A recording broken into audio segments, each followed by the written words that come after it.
Welcome to Be Well Healthy Living. My name is Tara. I am a health and wellness coach, and I've built this channel basically on doing wellness videos, health videos, and stuff like that. However, I'm going to take a little bit of a different turn in this video and going forward for a little bit and describing what my own journey is in my own health. I recently found out, and when I say recently, this was actually yesterday that I found out that I have the MTHFR gene mutation. This is something that I learned about actually this year. And so I didn't hear about it, I didn't know about it prior to that. However, I've been on a lifelong wellness and health journey because of my health issues. I have always had some kind of mysterious, just weird, just not feeling quite right. Something was off. I've had health issues to the point where I've gone to doctors, done blood tests, and of course, they always fell within that normal range. And I'm sure that many of you can identify with this, where you know that something is not quite right. But yet, when you take these blood tests, something is, you test within that normal range. For example, a lot of my iron markers, my blood count levels, they were in the normal range. However, they're at the very, very, very, very bottom of that normal range. I was still presenting symptoms of maybe anemia or iron deficiency, but it was always, oh, you're normal. And so, but that's okay, because I'm actually kind of glad, because I know that most doctors, although well meaning, they probably would have pushed some sort of pharmaceutical solution to it. And I like to look for opportunities that I can improve my health without pharmaceutical solutions. So I like to look for the more natural reasons, the core reasons why I'm going through some of my health issues. And that's always been my mode of operation since I can remember, like since going back to, let's say, when I really started paying attention to my health, which was in my late teens. I had irregular cycles. That was one of the very first things that I noticed. And the doctor, well meaning, had put me on a birth control pill because it would make me regular. And I had such an adverse reaction from it. It was awful. I became somebody who I didn't even know who I was. And needless to say, I wasn't on it for very long because I knew something is not right. And the one common denominator of the thing that wasn't right was this hormonal birth control pill. And so I quickly went off of it, because a lot of doctors, especially for young women, they'll try and get women on it because there's so many other reasons why it clears up your skin and makes you regular and everything else. And there's all these other side reasons besides just trying to stop pregnancy. But anyway, it's very, very common for young women to get pushed on these things by their doctors. And it can be actually very detrimental to certain parts of the population, especially those with the MTHR gene mutation. So that was one of the very first things that I noticed, that something's not quite right. During my childhood and younger years, I always had these really dry lips that I can just like almost like peel my lips. I had psoriasis, just kind of tired. I love to sleep. And so a lot of those things that I didn't really pay attention to as a kid, because, as a kid, you're on to all different other things. But as an adult, when you're going into, a young teen or an older teen, and you're going into the adult world, you need to focus on things because you're going into real life. So that was one of the things I also noticed. I always had problems with energy levels. I thought I had possibly at one point fibromyalgia. I thought it was chronic fatigue. When I was in my late 20s and early 30s, I had a problem with fertility. I could not get pregnant. I had fertility issues. And I did eventually have a child, and that was later on in life. And she is my miracle child. So I'm so thankful that I have her. However, those fertility issues beforehand, it was very difficult. So for all the women out there that have experienced fertility issues, I feel your pain. I understand. And it's so frustrating because you want answers. You want to know why. Well, MTHFR mutations actually can lead to fertility issues. So that's something to think about. And it's not impossible to have a child, to get pregnant with MTHFR, but it requires somebody to basically make those lifestyle choices and improvements in order to improve your health, so you can get to the point where you are the best possible you. Now, luckily enough, during my pregnancy, everyone says take folic acid. That's what you have to do when you're pregnant, right? Luckily, at that time, I was taking a prenatal pill that focused more on the natural forms and substances. So it's been so long, so I can't go back and take a look at that, but I'm pretty sure it had the natural version of folate or methylfolate instead of the artificial man-made version of folic acid. Now, speaking of folic acid is something that can be detrimental to people with MTHFR mutations because folic acid is the man-made version of folate. Folate and folic acid are not the same. So for people who have MTHFR mutations, folic acid fills those neurotransmitters and can actually have negative effects. And then what happens is your body cannot release it because people with MTHFR mutations tend to hold on to those toxins longer because it takes longer for them to detox. So too much buildup of that folic acid in the body can lead to numerous things like higher homocysteine levels, inflammation, and just other health issues. So I'm going to go into the two types of MTHFR mutations. They're the most common. There's actually multiple. There's a lot of them. The two most common ones are the C677T and the A1298C.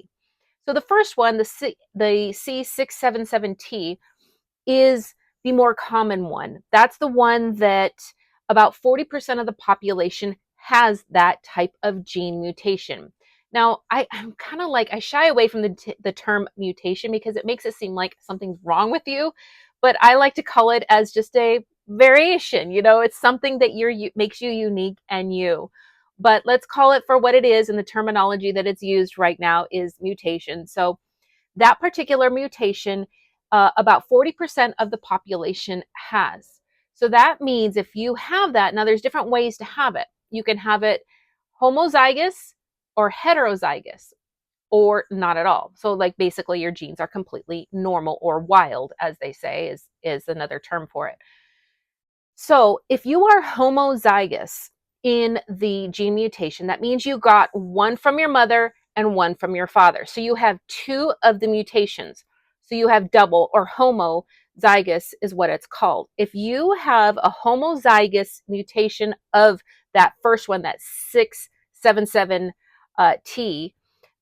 that is the worst possible kind that you can have because you can have up to a 70% reduction in your methylation processes in your body. That's when you're going to start seeing people with that type of mutation have a lot more visible health issues like autism and really bad issues with anxiety, depression, and there's a whole host of other symptoms that people can have. And that's the most difficult kind to have because it's going to impact your methylation process the most. The next is heterozygous, and that's when you have one. So you only inherited one mutation from either your mother or your father, and that's going to have a reduction of about 30%. So you're still maintaining at a 70% level. You're still functioning, but maybe just not at 100%. So some people are asymptomatic and they really don't even know, or they'll never know that they have this gene mutation. Other people who are a little bit more in tune with their bodies or this particular, maybe they notice certain things, they will notice a little bit like something's kind of off, something's not quite right, but they're normal enough where they can function. So a lot of medical reports will say that most people are asymptomatic. However, there are people that are heterozygous that will be symptomatic. So if you are symptomatic and you're heterozygous, it's just that is your unique expression of that gene mutation. And there's another one that is the compound. Actually, let's go into that in a minute. I'll go into compound in a minute. So then let's get into the second one, which is the 1298C, the A1298C. That one is a little bit less expressive than the first one. So the first one is a little bit more strong, a little bit more powerful, a little bit more common. And if you do have that gene mutation, you will have a bigger impact. The second one is a little bit less, not quite as much of an impact as that first one. So again, if you are homozygous, that means you inherited one copy from your mother and one copy from your father. And so that can compound, that can actually increase the impacts of that gene mutation. If you are heterozygous in that particular MTHFR variant, then you are going to have, it has a more of a minimal impact than the first kind. Now, the next kind is the kind that I have, which is heterozygous compound, meaning I have the heterozygous from the first one and the heterozygous from the second type. So I have two different types of MTHFR gene mutations. And so that puts me at, I'm not quite as bad as the homozygous, where they may have a decreased level of maybe 70%. I'm more at about 50% of being that in that compound category. I know this may be like, it's really confusing to anybody that's just starting out with this, and I will go into this in more videos. So me being the heterozygous compound means that I have one gene mutation on the 677T and also the A1298C. And so I have one of each, and that puts me at around 50% of the folate, or the methylation process. So that can have a big impact on my energy levels. That's the reason why I experienced a lot of these crazy health issues all through the years that were just like, I could not ever find the answer.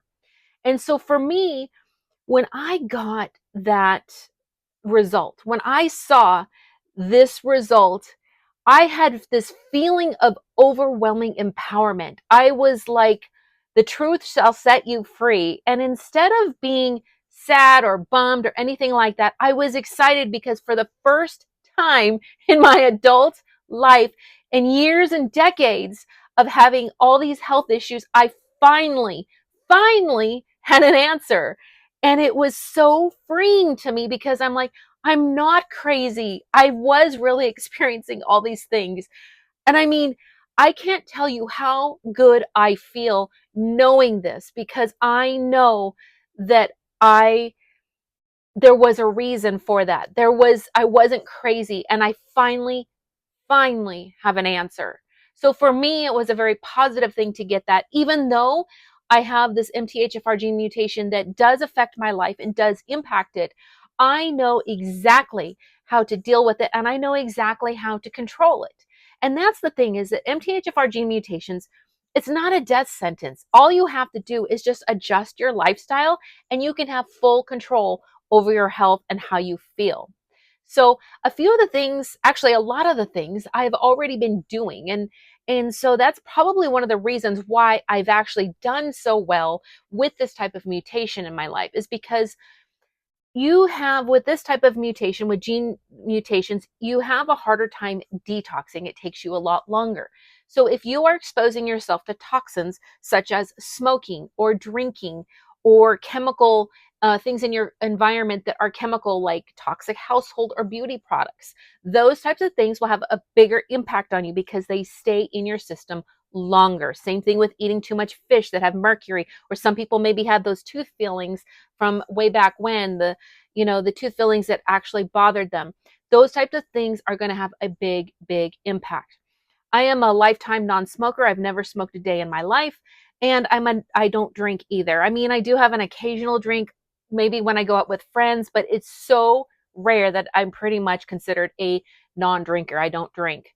And I never have done that, just because I've always cared about my health, and I always want to make sure that I am living the healthiest life I can. So I never had the desire to smoke. And drinking, it's just kind of like, meh, I don't really need to do it socially. I mean, I'm not trying to prove anything. And I've just never had a draw to it.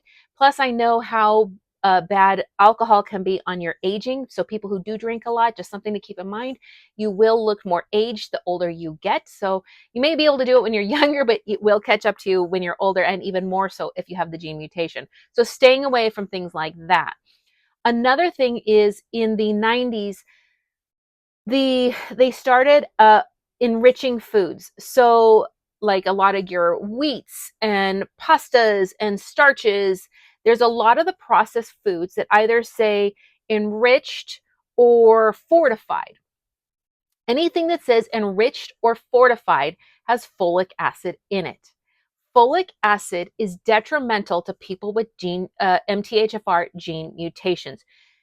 You want to avoid anything with folic acid at all costs if you find out that you have these gene mutations. And the reason why is because this man-made version of folate can block those neurotransmitters. So staying away from it and looking at it as a toxic substance will actually do wonders for you. Now, it's going to be hard for you at first because that's pretty much all breads, all pastas, all like regular types of rices and stuff like that, that anything has enriched. So you want to make sure that you're always going to look at the ingredients on the back, read your labels. If it says folic acid, you have to avoid it and stay away from it. Now, could you have it? Sure. If you have a homozygous variation or a homozygous mutation, it's going to affect you a lot worse. If you have a heterozygous, you could probably get away with it once or twice and it'll be okay, but to have it on a regular basis would not be beneficial for you. So avoid foods with folic acid.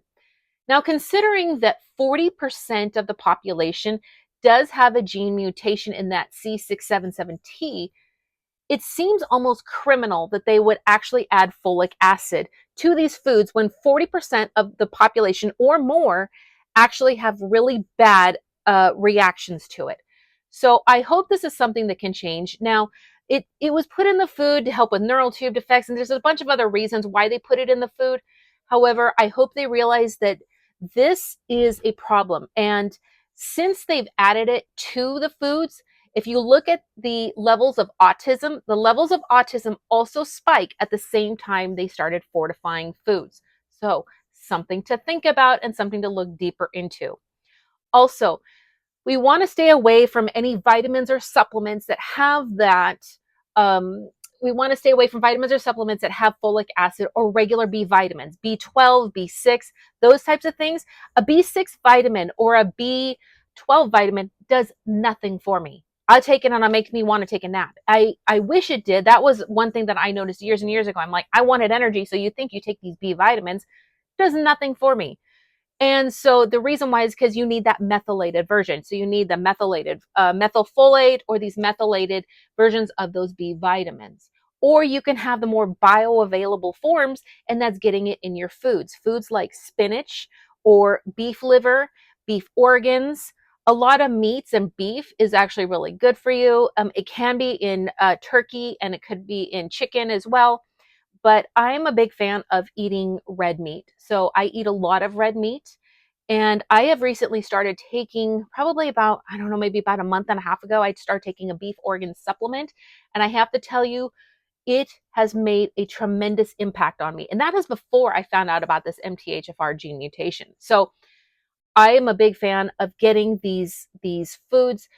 I don't like the taste of liver. I can't stomach it. My grandmother used to cook it when I was a kid for her dog, and the smell wants to make me vomit. I can't do it. But I can swallow it in a supplement. So that's going to have to be my solution. And here's a little side story. I had a ram that I had to process because he was trying to kill me. So for any of you who are familiar with livestock and you know how rams can be, some rams are super sweet and super gentle. Not this guy. He was a sweetheart. And then when he came of age, he had rammed me once and it was like took the wind out of me. And it was like, oh, it hurt so bad. And after that, he was just getting worse and worse and worse and worse. And I had some people living with me on my property, and I'm like, I can't take that chance of him accidentally getting out. I need to deal with him because he's just dangerous. And so my friend had helped me and we processed him.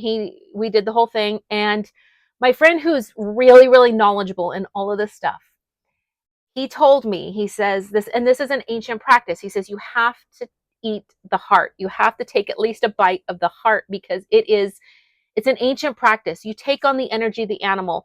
And as much as I was like, oh, I can't do it, I did it. I actually took a bite and ate a piece of the raw heart from the ram that we had processed. And it was so interesting because I felt so much energy from it. It was almost like at first I thought it was more of a spiritual thing. I thought it was the energy of the animal, which I believe it still was the energy of the animal. However, I believe there was also something in it that my body was just screaming, saying, yes, we need more of this. It was so deprived of whatever it was that the heart provided that my body just, it screamed yes to it. So that was my experience. Now, I don't plan on eating any beef organs. It's our ancestors did it, and it was a great practice. And I love that idea because you're actually honoring the animal by truly eating every single part of that animal. And in our modern American culture, it's just not, it's not built into our culture anymore. So it's very difficult. I wasn't raised on it. I don't have the taste for it. And I'm sure I can probably develop it, but it's going to be really challenging because I did grow up with my grandmother cooking liver all the time. And I couldn't stomach it. It just wants to make me, I can't deal with it. So until then, I'm going to take supplements. There's a lot of really, really great liver supplements that you can take, or organ supplements that you can take, that will really help make it easier. And then you're getting the more bioavailable form of those nutrients that you need. So looking at foods that are rich in B12 and B6 are going to be great for you because those are the natural forms of folate that your body can process. And so you also want to avoid as many toxins as possible. Try and reduce the toxic load that you have from your body care products. Stop using those commercial lotions on your body. Also look at what you're using to clean your house. Are you using those fabric softener sheets that are terrible for you? So look at steps that you can detoxify. Another thing you really want to do is you want to prioritize sleep. Sleep is so, so important in that. So if you can do some of those things, there's a lot more. And I'm going to do more videos about this, like how you can really work with MTHFR gene mutations to look at it as a health. It's basically what you have to do to have good health. But you're going to have a clean lifestyle. You're going to feel great. And you finally will have answers to some of those health conditions that maybe you've been suffering from your whole life and you've just never known, or you've gotten poo-pooed by doctors by just saying, oh, you're fine, you're just all in your head or whatever. Oh, by the way, another one that I used to have really bad anxiety. And I've learned to control it through a lot of stress techniques. However, stress is detrimental to me. I gain really a lot of weight when I stress. My health goes out the window, and I'm really, really bad. So I've spent a lot of time and energy learning stress techniques, the art of detachment. I have gone through a dark night of the soul, and that's another thing I'll talk about in another video. So I've learned to detach from things, and just a lot of practices that are popular in Taoism, of just going with the flow, and the art of Wu Wei is another thing that is really important, because stress techniques, stress management, how to control and keep you at more even managed emotions is going to be another big thing for controlling and making yourself the healthiest with that MTHFR gene mutation. So I hope this was helpful. Please, if you have recently discovered that you have an MTHFR gene mutation, it is just the beginning, and you have now finally learned how to make your body work. You have the keys to your body. It's like you, and that's how I feel. It's like somebody gave me the keys to my body and said, this is it. Because for years and years and years, I've been searching and trying different things. And that's actually what got me to go into the health and wellness field, was that I've been doing this for decades, because I've tried every diet, I've tried every supplement, I've tried everything on top of my history from my mother a long time ago. But I have tried everything for decades and trying to find answers. And so I love health and wellness, and that's why I wanted to become a health and wellness coach, and that's why I have this channel and do what I do. So going forward, I will be discussing this a lot more, how to work with that MTHFR gene mutation, how to have the best possible health, and So thank you so much for watching. If I have provided valuable content, I would so much love it if you like and subscribe. That would mean the world to me. Then you can come on that journey with me, learn more about it. And also, as I talk about some of the wellness journey with my sister, and I've talked about that in other videos, I'm going to be helping her get her health back in order. So there's a lot that I'm going to be working on. I still will do instructional videos, and there's so much stuff I want to talk about. There's just limited hours in the day, and I'm excited to get to all of that. So thank you so much again for watching. Peace, blessings, and good health, and I'll see you on the next video. Bye-bye. This video is for informational and educational purposes only. I am not a doctor, and this is not a substitute for professional medical advice. Always consult with a qualified healthcare professional for any health concerns or before making any decisions related to your health or treatment. The creator is not responsible for any issues or risks associated with using this information.